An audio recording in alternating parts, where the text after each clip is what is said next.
What it do? What it do? We here again, y'all. And we with these large puppies. As you can see, you see what we cooking up here, y'all. You see what we got cooking. And to put this into perspective, I'm gonna put this size 12 flip-flop in there. So you can see the comparison to these guys and a 12 for the 1 foot, y'all. They made that flip-flop disappear. Oh, he pooed on it.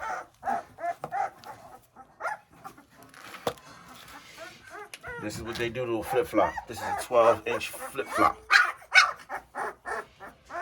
Now you see the flip-flop, now you don't. So that gives you a perspective on how wide they are and how big. And they in here, man, and they're agitated because they don't see light normally. So I just wanted to show y'all, you know, where we at with it, man.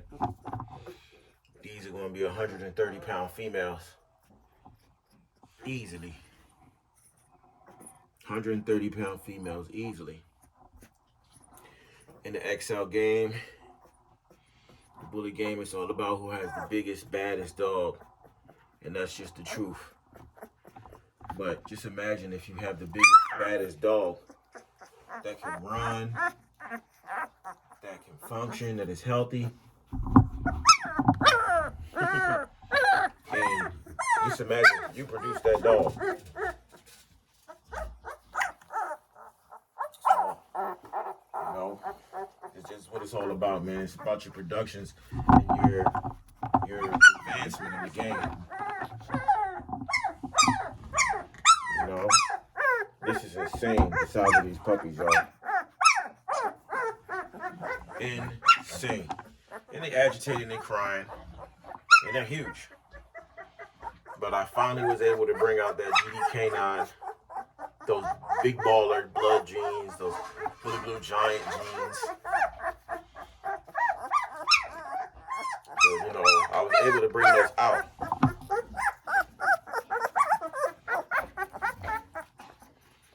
So what I want to talk to y'all today about is co-owns. We got a lot of puppies still available, y'all. So if anybody that's interested in getting the bully game, you know, come holler at me, man. Give me a call. You know, we put you down with a pup, put down a deposit on the pup, and we got many males available for stud. We're gonna try to only use Co-op Kennels blood.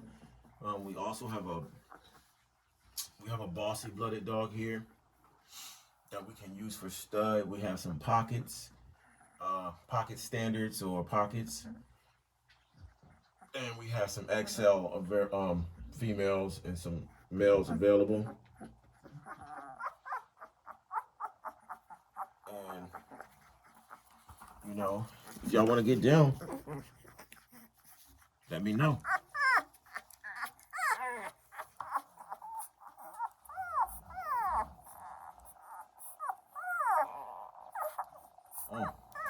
That damn dog is huge, y'all.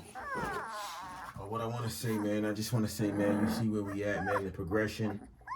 Like Marlon used to say from GD-K9, the bully gods bless me, the dog gods bless me or something, y'all. Two badass females that's going to be about 130 to 140 pounds. Y'all can get that blue one over there. But we keeping this low. And so, you know, today I want to talk about something. I want to talk about why most people fail in the bully game. And the reason is, many reasons actually. But the number one reason why people fail in the bully game is because of that support system. That's the overall number one reason. So when you have no support system and you're just going it alone, when you have a hiccup, you know, you lose everything. You know, so I'll give you a prime example. 95% of people out here are renters. If they're not renters, they live in some kind of community where there's rules and guidelines. And when there's rules and guidelines, they don't like no damn pit bulls. They don't like no bullies. They don't like to see a urban guy, urban persona, or young people or older people. They just don't like these dogs. A lot of places and a lot of people, so they give you a lot of hassle and a lot of hustle and drama comes with these dogs. People don't understand them, they're scared of them. So any little thing, they quick to call the peoples on you. So that's why when you have a dog, you got to make sure you got the papers for them. Make sure they got their rabies shots. Make sure they're well trained. And any dogs that show aggression, like towards people, you know, you got to keep them on their very, very lock and key, or get rid of them. Every dog here in my house is a guard dog, but at the same time, they will, you know, when I open the door up, you know, my guard dog, which is Bishop, he won't go outside and just charge someone.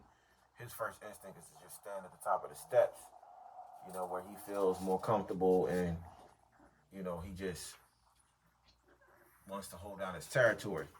As we're a dog, like Athena, these guys' mother, when I'm walking, she don't want nobody coming near us, especially at night. If it's daytime and I tell her it's cool, it's all good, but if it's nighttime, the mother won't let you near us. But what I want to say is, yeah, so most people end up losing their dogs, losing their program because they're renters.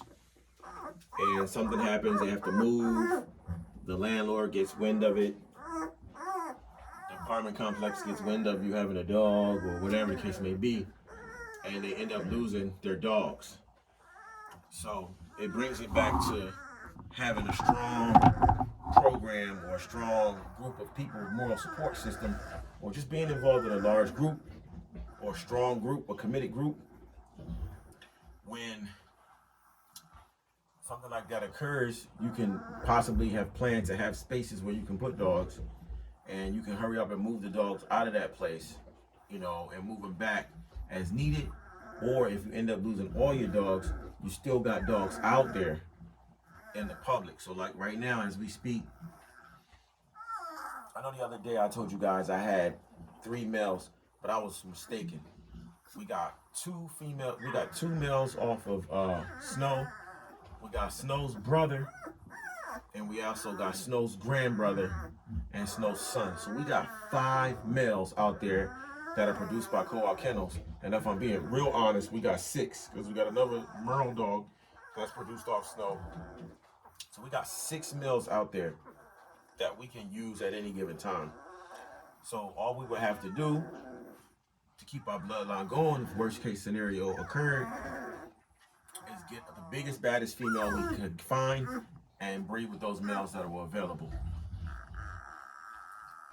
And like I said before, with Co-op Kennels, y'all, we got our own bloodline going. I'm crying.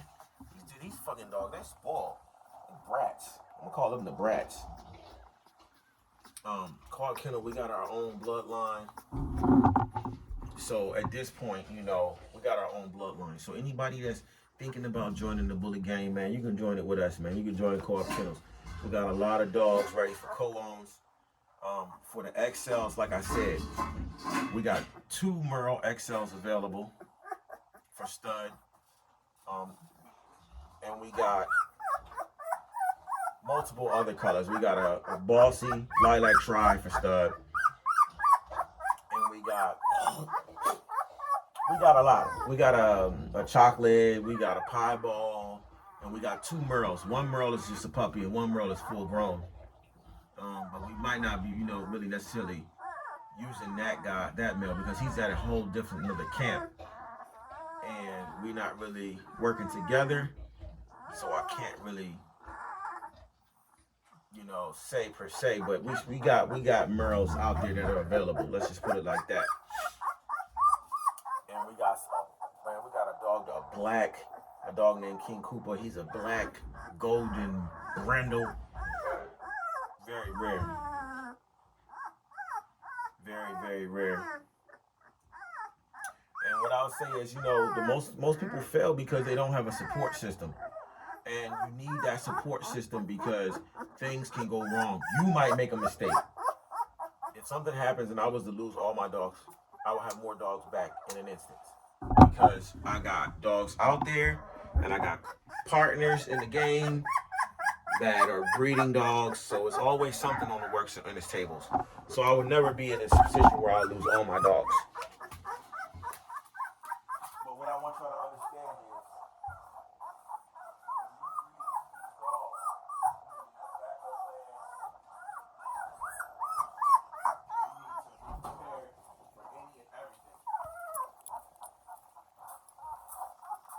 back, y'all. This is my little production right here. It's like third generation Athena. She's inspecting everything, y'all. Making sure ain't nothing funny going on. She don't want nobody messing with her pups. And she keeps a tidy house. This is a 100+ pound dog. As you can see, her collar is eating, her neck is eating the collar. And we just adjusted that collar. Everyone loves this Merle, and I love her too. And all we got to do is really just breed her with the biggest and baddest of males. But as you can see, what she's producing. I mean, you see it. But like I said, we also have some pocket standard females available, and some males. Some males. The males are like standard males, pockets of standard males. Just got a call, or just talked to someone last night, or this morning, I should say, about one of the males that off of nature and another female, off of nature and basically Glorilla's mother. And he said the male is a solid standard 91 pounds. 91 pound monster. That's huge for a standard male, and he's solid and he's very well put together, great demeanor, great colorations. And the guy is looking to bring that dog. He ran into another dog who has a daughter, and he's looking to take that daughter and double back up on the bloodline of those pockets. The pockets bloodline we have is off of Rockomania. So it's really a pocket standard to, close somewhat of an XL, but really more of a standard pocket, whatever you want to call it. So yeah, if you were to get a co-own on a pocket, or a co-own on the XL, you put down your payment for the dog. I'll take 500. I'll take 500 down, and then you probably pay back like, let's say 700. That'll put you at about 1,200. So we put you on a plan to pay back the 7, and then you get a free stud. But the stud obviously is a co-own, so we're gonna do one breeding where we share the litter. You're really supposed to share the litter, you know what I mean? But we may we'll share the litter. So, but after we share that first litter, the dog is yours after that. And you can do whatever you want with it. So you get a free stud. And, you got to share the puppies, but at the same time, we're going to give you a free stud, of our bloodline. The bloodlines we got, studs for the pocket standards, is going to be Rockomania. We also got some muscle tone blood coming. So, we got Grand Champion Shamrock, Muscle Tones Magoo. So, you can either get some of that Muscle Tones Magoo or the Grand Champion Shamrock blood. And we also have some Joker's Wild blood. So we got 3 choices of 2 studs available now. 2 studs available now for the pockets. But we should have a mail coming off of